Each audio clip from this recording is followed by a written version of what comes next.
اعوذ باللہ من الشیطان الرجیم بسم اللہ الرحمن الرحیم الحمدللہ وکفا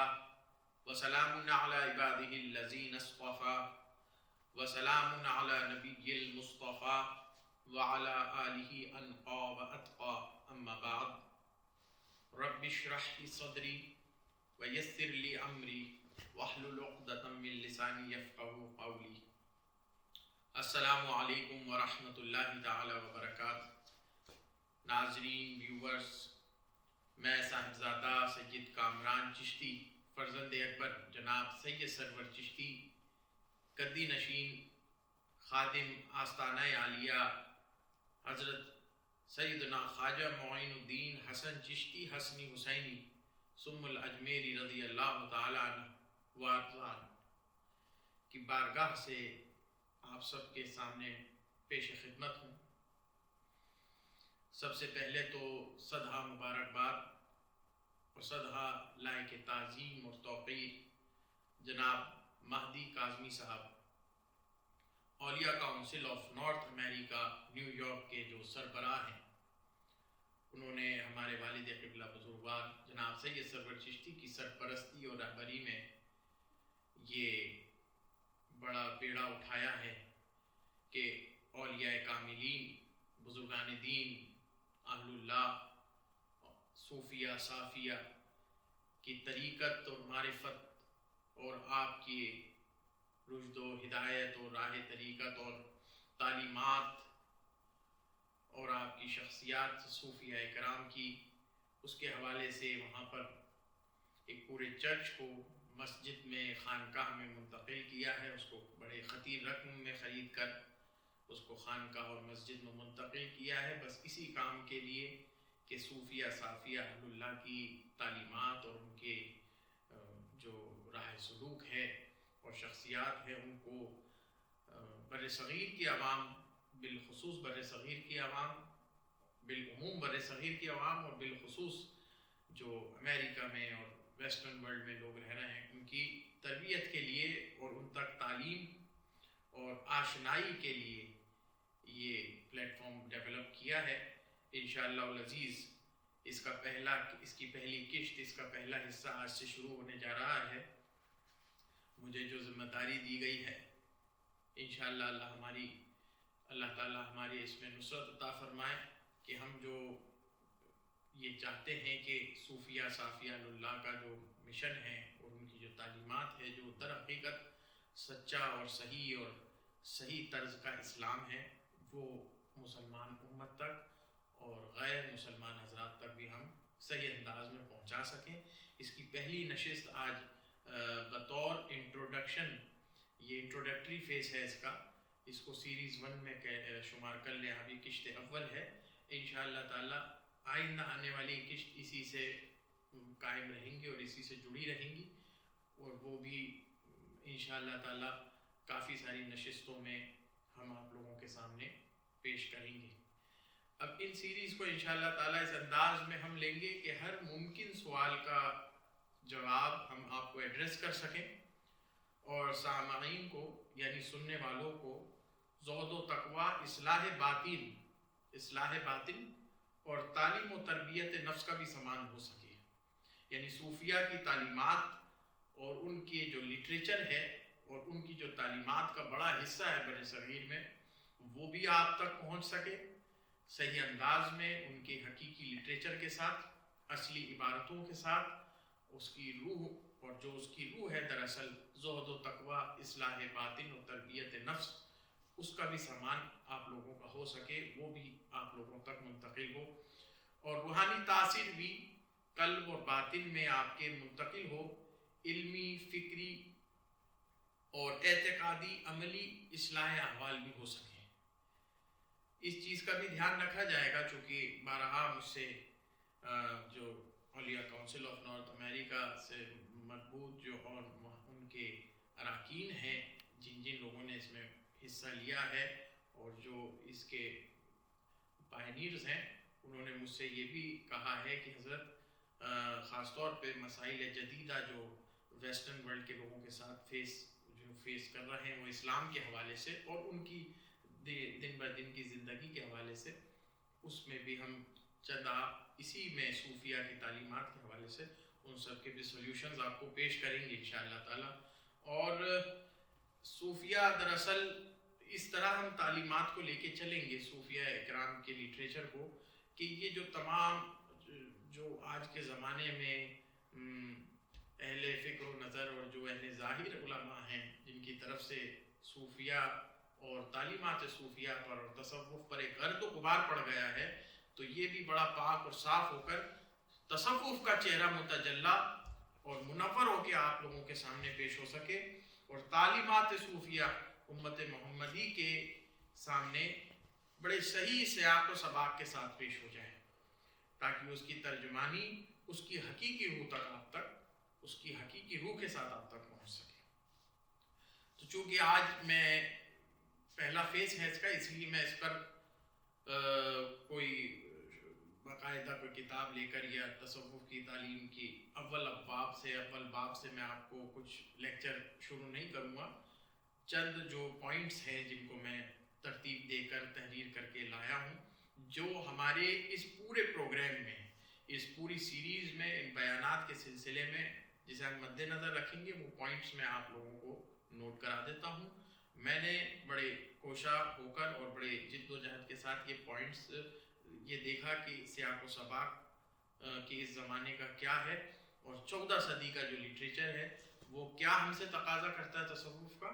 اور اس زمانے کا جو تصوف ہے وہ کس انداز میں پیش ہونا چاہیے. تو میں کچھ پوائنٹس اس میں لکھ کر لایا ہوں،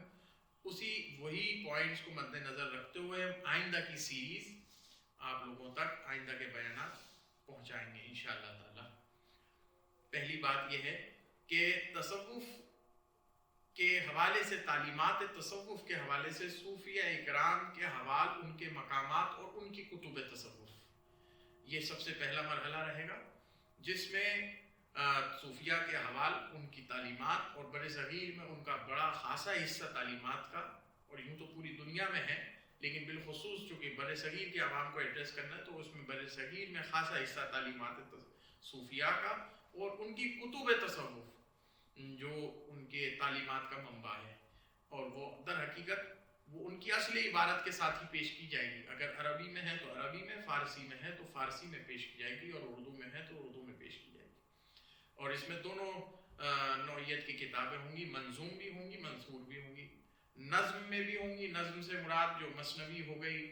حافظ کے دیوان ہو گئے، یا سعدی شیرازی کے گلستان بوستان ہو گئی، فرید الدین عطار کی منطق الطیر ہو گئی، اور وغیرہ وغیرہ بے شمار کتابیں ہیں، اور ملفوظات کا ایک حصہ ہے. اور نثر میں جو ہیں کہ جو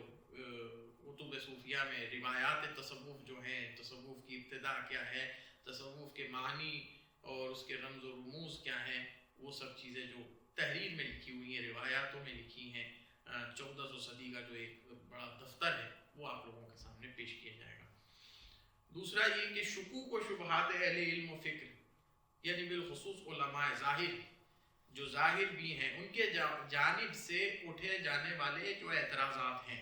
اس زمانے میں بھی اور گزشتہ زمانے میں بھی، جو علماء ظاہر کے حوالے سے اعتراضات تصوف پر اٹھے ہیں، ان کی کتب کو لے کر یا ان کی شخصیات کو لے کر یا ان کے معاملات کو لے کر، جو بھی کچھ ہے اس زمانے میں بھی گزشتہ زمانوں میں بھی، ان شکوک و شبہات کا بھی بڑے احسن انداز میں ازالہ کیا جائے گا. تیسرا یہ کہ صوفیہ اکرام کا جو کنٹریبیوشن مسلمانوں کی سوسائٹی میں عروج و زوال کے وقت میں رہا ہے، ہر ادوار میں مسلمانوں میں عروج و زوال کے جو معاملات پائے گئے ہیں، اس کے اندر صوفیہ صافیہ اہل اللہ کا علمی، عملی، اخلاقی، روحانی، فکری، اعتقادی جو ان کا تعاون رہا ہے سوسائٹی کو، امت مسلمہ کو، اس کو بھی ہم آپ لوگوں کو ایڈریس کریں گے اور بڑے تفصیل کے ساتھ اس پر گفتگو کریں گے. چوتھا یہ کہ مرور زمانہ، یعنی زمانے گزرنے کی بنیاد پر جو زوال تصوف پر آیا ہے،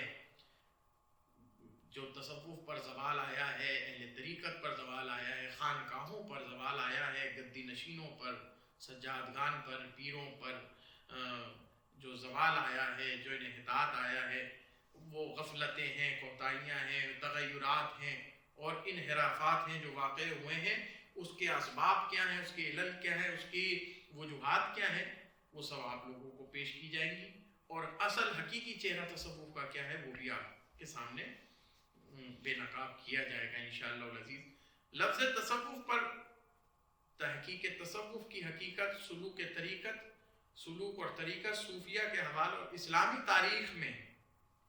یعنی لفظ تصوف پر اپنے آپ میں ایک صوفیہ کے درمیان ایک بڑی یہ سمجھیے کہ علماء کے درمیان بھی اور صوفیہ کے کتب میں بھی لفظ تصوف پر بڑی تحقیق رہی ہے، بڑی امہات الکتب میں اس کے اوپر کافی، چاہے رسالہ کشیریہ لے لیں آپ یا کتاب اللمعہ لے لیں، اس سب کتابوں کے اندر بڑا اس لفظ تصوف پر تفصیل سے بحث کی گئی ہے۔ ہمیں انشاءاللہ العزیز تصوف کا لفظ کیسے اسلام میں اور اہل اسلام کے اندر رائج ہوا، اس پر بھی تحقیق کریں گے۔ سلوک و طریقت اور صوفیہ کی جو یہ احوال ہیں، جو اصطلاحات ہیں، ان کو بھی آپ لوگوں کے سامنے پیش کریں گے صوفیہ کے کتب سے کہ اس کا مطلب کیا ہے، اس کے معنی کیا ہیں۔ اور ایک چیز جو بڑی خاص ہے آج کی تاریخ میں کہ اسلامی تاریخ میں کیا تصوف کوئی بدعت یا متنازع یا مختلف فی مسئلہ رہا ہے، اس پر بھی بڑا ہم تفصیل سے اس پر گفتگو کریں گے کہ کیا آخر تصوف کوئی متنازع، کوئی مختلف فی، کوئی جو ہے اللہ نیکی دے کہ کسی قسم کا اسلام کے اندر کوئی یہ بدعت ہے جسے بعد کے لوگوں نے ایجاد کیا، اس پر بڑی تحقیق سے ہم اور تفصیل سے گفتگو کریں گے۔ ہاں، چھٹا پوائنٹ کہ ائمہ دین اکابرین جن کو 1400 سال میں،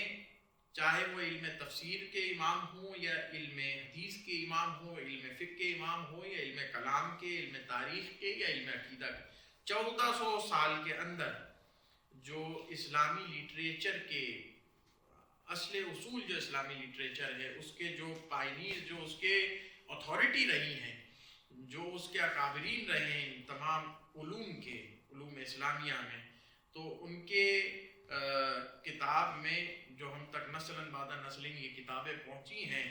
کیا صوفیہ کا کسی نے مطلقاً انکار کیا ہے، یا صوفیہ کے جو اعمال ہیں اور صوفیہ کے جو رسوم و رسومات ہیں، کیا ان پر مطلقاً کسی نے کوئی فتویٰ دیا ہے کہ مطلقاً اس کا انکار ہی کر دیا ہے کہ صوفیہ کوئی چیز نہیں ہے، تصوف کوئی چیز نہیں ہے، اصلاً اس کا کوئی رد کیا ہے کہ بھئی صوفیہ کی تعلیمات اور صوفیہ کے احوال کا اصلاً اور مطلقاً کسی اکابرین اور ائمہ دین، جن میں ائمہ تفسیر بھی ہیں، ائمہ حدیث، ائمہ کلام، ائمہ عقیدہ، ائمہ تاریخ، ائمہ فلسفہ، بے شمار علوم اسلامیہ کے جو ائمہ ہیں، انہوں نے کیا مطلقاً تصوف کا اور اہل طریقت کا اور ان کی تعلیمات کا انکار کیا ہے۔ اس پر بھی ہم تفصیلی گفتگو کریں گے، چونکہ یہ آج کے دور میں ایک باضابطہ خود میں ایک یہ سمجھ لیجئے موضوع ہے جو تفصیل طلب ہے۔ ساتواں یہ کہ صوفیہ اکرام کے علم و عمل کا منبع اور سرچشمہ کیا تھا، یعنی علم و عمل جہاں سے آپ نے، صوفیہ نے علم لیا اور عمل حاصل کیا، اس کا استنباط اور استخراج اور اس کا اصل کہاں سے ہے، اس کا منبع علم کیا ہے، اس کا منبع اور سرچشمہ کیا ہے، صوفیہ اکرام کے عقائد ان کے علم و عمل کا منبع اور سرچشمہ ان کی امہات کتب سے آپ لوگوں کے سامنے پیش کریں گے، صحیح شکل میں اور صحیح روایاتوں کے ساتھ۔ آٹھواں یہ کہ صوفیہ کی جو اصطلاحات ہیں، جو معنوی اصطلاحات ہوتی ہیں اور تعبیرات ہوتی ہیں، ان کے معنی کو اخذ کرنے کا کیا صوفیہ کے پاس کوئی مدلل طریقہ رہا ہے؟ کیا ان کے خود کے کوئی اشارات ہیں؟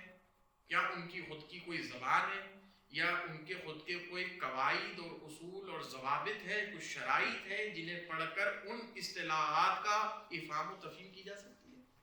ان اصطلاحات کو سمجھا جا سکتا ہے؟ ان کی زبان حال میں جو ان سے کلمات سرزد ہوتے ہیں، ان کی اصطلاحات میں، اور جو ان کے رمز و رموز ہیں اور ان کی جو معنی ہیں اور جو تصوف کی ٹرمینالوجیز ہیں، ٹیکنیکل ٹرمز ہیں، کیا وہ چیزیں جو ہے کوئی مستند طریقہ صوفیہ کے پاس اس کا ہے کہ جس کو وہ پڑھ کر ہم یہ سمجھ سکتے ہیں کہ یہ اخذ کرنے کا طریقہ ہے صوفیہ کی تعلیمات میں جو وہ کچھ پیش کرتے ہیں یا جو ان سے احوال سرزد ہوتے ہیں؟ مثال کے طور پر جس طرح سے تفسیر میں ائمہ تفسیر میں، علم تفسیر کے اندر امام رازی ہیں، امام بغوی ہیں، قرطبی ہیں، نصفی ہیں، سیوطی ہیں، طنطاوی ہیں، علم حدیث میں ابن حجر ہیں، علامہ عینی، امام نووی، قسطلانی ہے، امام فقہ کے اندر امام ابو حنیفہ، امام شافعی، امام مالک، امام حنبل ہیں، ابراہیم نخعی ہیں، اتنے سارے بے شمار جو علوم اسلامیہ کے جو ائمہ ہیں، ان کے اپنے خود کے اشارات ہیں، ان کے خود کے وضع کردہ اصول ہیں، شرائط ہے، ضوابط ہے کہ جو تفسیر پڑھے اس کی یہ شرط، اس کی یہ شرط ہے، اس کا یہ ضابطہ ہے۔ اسی طرح دنیاوی تعلیمات میں بھی آپ کیمسٹری ہے، بایولوجی ہے، میتھمیٹکس ہے،